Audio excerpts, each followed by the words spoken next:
Today we'll be looking at the definitive list of the rarest cosmetics in Sea of Thieves as of 2022. As the game gets cosmetics additions each year, the list changes and some things become sparser due to their age, time limited nature, or even being removed. There's also some cosmetics that you or me will never ever have. So without further ado, let's get onto the list. I'm going to start off by covering the Obsidian set as a whole, as it's a mixed bag of items that have wildly different methods of obtaining them. The set is called Obsidian, Black Dog, Midnight, Onyx and Ebon, but they're all part of the same set.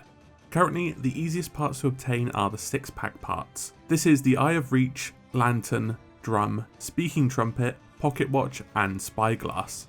You can still get these from Sea of Thieves partners and the occasional run-in with deckhands and moderators. The Obsidian Capstan is also still available as a giveaway from Sea of Thieves partners, affiliate alliance members, and deckhands/quartermasters. I'm giving one of these away on my Discord as part of the Reaper effort for Return of the Damned, so links in the pinned comment if you want to take part in that. Then we have the drops items. These include the pistol, bucket, tankard, shovel, compass, and all the ship parts aside from the capstan. The equipment parts were also part of the Onyx 4-pack, which was given away as part of the launch Chips Ahoy promo and other giveaways. These items were available as drops as recently as December 2021 and have made numerous appearances. Next up is the Black Dog pack. This includes the sword, clothing, and vanity items, but not the hook as that doesn't exist. This was a pre-order bonus for Sea of Thieves from various retailers but can be found for extortionate prices online. Moving on to the two rarest pieces, the Obsidian Banjo and the Midnight Blunderbuss. I don't think we can statistically pick between the two though. The Midnight Blunderbuss was only obtainable through purchasing the Sea of Thieves Seagate hard drive with the code being bundled in the box, or by attending TwitchCon 2019 in San Diego. The Obsidian Banjo was only given away through purchasing an Obsidian Skull long sleeve t-shirt from Designed by Humans. Some people were awarded one for participating in the Plunder Games event in summer 2021 too. Again, both of these can be found very rarely online, but the methods of obtaining them are often dubious and not legitimate. Hard drives do come up for sale on eBay rarely, but expect to pay up to 4 figures. There are also some other items bundled with real life merchandise. For example, the Ferryman Set is only available if you pick up the Sea of Thieves branded controller, and as time has gone on, these have become harder to find with a code. You can easily get the Lord Guardian Sails and the Bonnie Bell Sails if you buy the Sea of Thieves tabletop RPG and the Tale of Two Captains expansions. These are still available from Mongoose Publishing. Up next is the rare tier. These will include items that you can still get but are rarely seen. The first is the Silent Barnacle set. This is earned for turning in 300 barnacle chests to the gold hoarders, which is a lot considering their low spawn rate. These can only be found washed up at shipwrecks or from skeleton ships. We also have the Burning Blade sails, which have become more uncommon since the event was removed. You can still spawn the Burning Blade at level 75 Order of Souls, and if you destroy the Phantom Vessel 10 times, you'll get these sails. A touch harder is the Ghost Captain sails. You need to turn in 50 Ghost Captain skulls to earn these, and once again, since the world event was removed, this has become a lot more time consuming. The Merchant Alliance has a similar set of sails, but for completing the Lost Shipments voyages in Season 1. The Merchant Pathfinder sails unlock when you sell 20 Merchant Manifests to the Merchant Alliance. But even more time consuming is opening 50 cabins to get the Golden Gatherer sails. This one is particularly tedious, as the key can still not spawn on the voyage, meaning you can often waste your time on this one. Similarly, we have the Golden Wayfinder rewards added in the Vault to the Ancients. The easier of the two are the Ancient Tribute Sails, in which you have to return 50 chests of tribute back to the gold hoarders. This is slightly easier since there are guaranteed spawn at shrines and treasuries, if anyone still bothers to do them. The harder ones are the Seeker of Ancient Vault Sails. These require 100 vaults to be opened, so that's at least 100 voyages if you don't get sunk during them, or I guess you could just steal the keys. All of these sails are pretty awesome, and I would say they're more than worth the grind. In this category, I would also place the Killer Whale ship set, which is awarded for getting to level 50 in the Hunter's Cry. Doing it without gems is absolute hell, and most of mine were letters of recommendation. The Shrouded Ghost figurehead is also in the category, as you can only earn it from finding and killing the Shrouded Ghost in a chance encounter. Shrouded Deep did not count. The full Silver Blade set is pretty time consuming to get to, with 111 weeks of Insiders rewards to work through. The Insider Cat is also awarded to players who complete this. So, 2 years of playing for an hour a week, at least to finish the set. Lastly, I'll put the Ancient Cutlass in the top of this tier. To get it, you need to finish 100 Legend of the Veil quests. That's a lot of dedication, but this will become less rare as time goes on into 2023. This is more of a placement to ensure the video ages a bit better. The next category covers all the time-limited adventure cosmetics. Essentially, these are from any adventure, and when that adventure ends, you can't get it anymore. As new players join, these will become rarer with each passing month. These include the Shrouded Compass, the Jailer's Cutlass,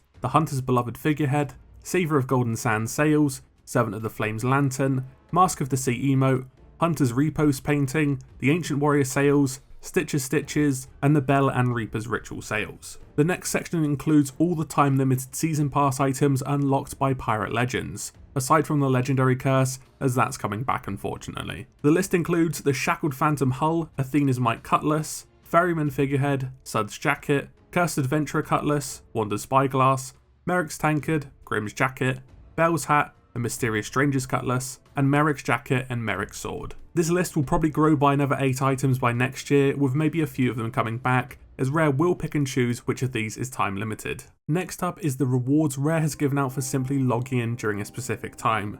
These can be crossover items or simply anniversary items. Firstly, we have the crossover sets.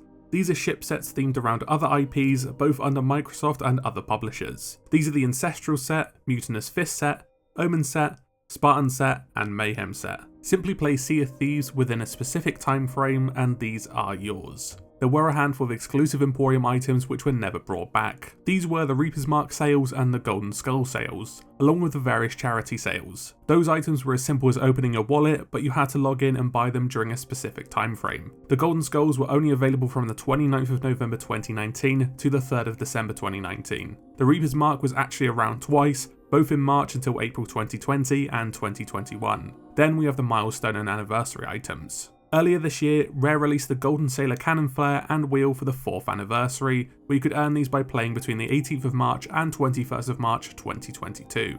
The wheel was added automatically and the flare had to be purchased from Larina. There was also the Prosperous Captain Sails for playing during the 3rd anniversary between the 18th of March and 25th of March 2021. Rare also dropped the X Marks the Spot sales to celebrate 10 million players, where you had to log in between the 15th of January and 22nd of January 2020 to claim them. They also gave us the X Marks the Spot emote too, which is horrendous. For the 2nd anniversary, we got the X Marks the Spot Eye of Reach, again for the 19th of March to the 22nd of March 2020. The 1000 Days Eye Patch was for playing between the 13th and 16th of December 2020, and to get the golden variant, you had to do this and have played between the 20th and 29th of March 2018. The rarest is the Golden Sailor Hat and the Golden Sailor Cannons, which had to be brought from the store for 320 gold between March 20th, 2019 and April 30th, 2019. The Captain Bones' original cutlass is a little bit more common, as you had to log in before the 20th of March 2019, which is over 1 million players, but probably a lot more. People will inevitably bring up the Launch Crew Eye of Reach and the Day 1 Eye Patch. These are quite rare, although the latter had to be bought before the 29th of March 2018. We know around 1 million players logged in during the first 2 days, so it's hard to say how many people actually got them. The next section covers ultra rare sets released in Year 1 and Year 2, and many of which were only available during their respective events. First up is the Hungering One Figurehead, Tattoo, Scars, and Speaking Trumpet. You had to complete the Hungering Deep event during the time it was live from May to June 2018. This was the first major update and many players had left the game by then due to Sea of Thieves' launch reception. The drum was brought back briefly during the 2020 anniversary event, making it less rare. I don't know why this was done, as now I have to ask people how they got their drum, and it defeats the point of time limited cosmetics. They did this with a few more of these cosmetics. Next up is the Bone Crusher set. This was given out during a variety of Year 1 events. Only the sails, hull, figurehead, flag, weapons, jacket, dress, and hat are rare. Oh, and the scars and tattoo are even more uncommon. The original ship set was given out during the Cursed Sails event, with the sails being released with the 2020 anniversary event for Cursed Sails, making them more common. They're still hard to find on the seas as no one really did these events. The tattoo and scars were awarded for completing all the fleet battles, a feat that was really difficult at the time. The jacket, dress, and hat were only available during the Skeleton Thrones event, the first Build Rat adventure, and the weapons for gunpowder skeletons. Neither of these have been released again. Moving on is the Forsaken Ashes flag, sails, hull, figurehead, and weapons. All were available for finishing the Devil's Cartographer commendation and purchasing them during the Forsaken Shores event. Once again, the cutlass was brought back for the anniversary event, making it the most common piece. We also have the Wailing Barnacle ship set, weapons, jacket, dress, and hat. The ship set was exclusive to Shrouded Spoils. This is only one of the 4 updates from Year 1 that didn't have an anniversary event. The weapons were available during the Cursed Cruise Build Rat adventure with the before mentioned clothing from the Sunken Curse event. Moving on to the Mercenary ship set, these were given out as part of the Year 2 Mercenary voyages, with the Blunderbuss and Eye of Reach also being part of this. In a similar vein, the Reaper items were much harder to get as part of the Reaper runs and Mercenary voyages. These were the Wandering, Inevitable, and Shipwreck sails, the Wandering Reaper hull, and flag. They look absolutely sick, and if you see these, don't mess with that player. Almost topping the very rare Year 1 and Year 2 stuff is the Festival of the Damned items. This was a bit of a low point in terms of the player base, as it was between two large updates, with 2018's holiday games spinning up. These were the Festival of the Damned sails, lantern, and face paints, which were introduced in this update. These were Fatefire, Ghostlight, and Skullface. And to top this category is the Golden Legendary set. This is the Ship Part, Tankard, Hurdy-Gurdy, and Blunderbuss. Players who were Pirate Legend before the 20th of March 2019 got this extravagant set. Fun fact, I actually did get these with 2 days to spare and almost missed it because my internet went down. I still remember to this day selling those last few animals that I caught on crooked masts. That's pure nostalgia. Coming towards the end with the second highest tier now is the stupidly rare stuff. These are some of the most difficult items to get, and some aren't available anymore, and some of these had some really tough challenges behind them. The Overachiever sails start us off. These were awarded by those who unlocked one or more of the following achievements from this list: Black Powder Merchant, Merchant Voyager, Merchant Forager, Voyager of Lost Souls, Golden Voyager, Order of Barnacled Gold, Order of the Captain's Gold, or Master of Villainous Skulls. These had to be done before the 14th of December 2018 due to those achievements being rebalanced, and they were fucking difficult back in the day due to the Year 1 economy. Moving on is the Sapphire Blade stuff. These are unlocked for playing an hour a week of the Insiders build, and to be up to date, you need to play at least 190 weeks as of recording this. That's just shy of 4 years. Insane. You can luckily still get them, and I'm only 90 weeks behind, nearly 2 years.